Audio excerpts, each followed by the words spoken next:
10,000 അല്ല 1,00,000 നൽകിയാലും മുസ്ലിം വോട്ട് നിർണ്ണയിക്കുന്നത് പ്രത്യയശാസ്ത്രമാണ്. വൃക്കദാനം ചെയ്താൽ പോലും വോട്ട് നൽകില്ല. സർക്കാർ പദ്ധതികളോ സാമ്പത്തിക പ്രോത്സാഹനങ്ങളോ അല്ല, പ്രത്യയശാസ്ത്രമാണ് സംസ്ഥാനത്തെ വോട്ടിംഗ് രീതികളെ നിർണ്ണയിക്കുന്നതെന്ന് അസം മുഖ്യമന്ത്രി ഹിമന്ത ബിശ്വ ശർമ്മ വ്യക്തമാക്കി. 10,000 രൂപയോ 1,00,000 രൂപയോ ആകട്ടെ, എത്ര പണം വാഗ്ദാനം ചെയ്താലും ഒരു മുസ്ലിം വോട്ടർ ഒരിക്കലും തനിക്ക് വോട്ട് ചെയ്യില്ലെന്നും അദ്ദേഹം അഭിപ്രായപ്പെട്ടു. 2026 അസം നിയമസഭാ തെരഞ്ഞെടുപ്പിന് മുന്നോടിയായി വോട്ടർമാരെ ആകർഷിക്കുന്നതിനായി 21 ലക്ഷം സ്ത്രീകൾക്ക് 10,000 രൂപ വീതം കൈമാറുന്ന ബീഹാർ മുഖ്യമന്ത്രി നിതീഷ് കുമാറിന്റെ മഹിളാ റോസ്ഗർ യോജനയ്ക്ക് സമാനമായ എന്തെങ്കിലും പദ്ധതിയുണ്ടോ എന്ന് ചോദിച്ചപ്പോഴാണ് BJP മുഖ്യമന്ത്രിയുടെ മറുപടി. അജണ്ട ആജ് തക് 2025 എന്ന പരിപാടിയിൽ പങ്കെടുക്കുകയായിരുന്നു അദ്ദേഹം. ഞാൻ 1,00,000 രൂപ നൽകിയാലും സമൂഹത്തിലെ വലിയൊരു വിഭാഗം എനിക്ക് വോട്ട് ചെയ്യില്ല. മുസ്ലിം സമുദായത്തിലെ ഒരു വോട്ടർ എന്റെ പ്രവർത്തനത്തെ അഭിനന്ദിക്കുകയും ആവശ്യമെങ്കിൽ വൃക്കദാനം ചെയ്യാൻ പോലും തയ്യാറാണെന്ന് ഒരിക്കൽ എന്നോട് പറയുകയും ചെയ്തു. പക്ഷേ അദ്ദേഹം ഒരിക്കലും എനിക്ക് വോട്ട് ചെയ്യില്ലായിരുന്നു. വോട്ടുകൾ നിർണ്ണയിക്കുന്നത് പദ്ധതികളോ സർക്കാർ സഹായങ്ങളോ മാത്രമല്ല, പ്രത്യയശാസ്ത്രമാണെന്നും ആളുകൾ വോട്ട് ചെയ്യുന്നത് ആനുകൂല്യങ്ങൾക്കല്ല ആശയത്തിനാണെന്നും അദ്ദേഹം പറഞ്ഞു. ഞാൻ ആരെയും കുറ്റപ്പെടുത്തുന്നില്ല. പദ്ധതികൾ വാഗ്ദാനം ചെയ്യുന്നത് വോട്ടുകൾ സ്വയമേവ ഉറപ്പാക്കുമെന്ന് കരുതുന്നത് വളരെ ലളിതമാണ്.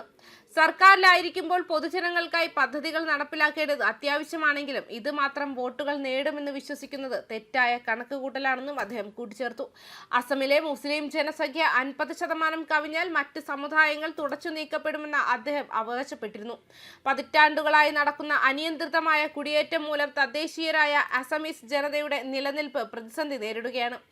1961 മുതൽ തുടർച്ചയായി 4 മുതൽ 5% വരെ വളർച്ചാ നിരക്കിലുള്ള അസമിലെ മുസ്ലിം ജനസംഖ്യ 2021 ഏകദേശം 38% കണക്കാക്കപ്പെടുന്നുണ്ട്.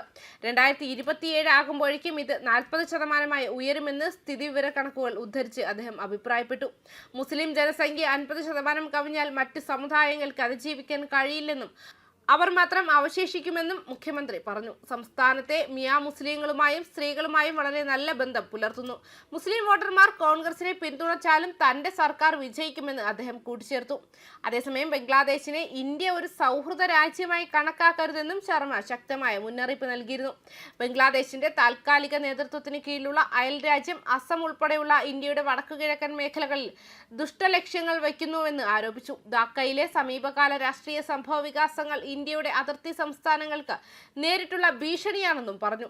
വടക്കുകിഴക്കൻ മേഖല ബംഗ്ലാദേശിന്റെ ഭാഗമാകണമെന്ന് ബംഗ്ലാദേശും അതിലെ രാഷ്ട്രീയ നേതാക്കളും വളരെ കാലമായി നേരിട്ട് പറയാൻ തുടങ്ങിയിരുന്നു.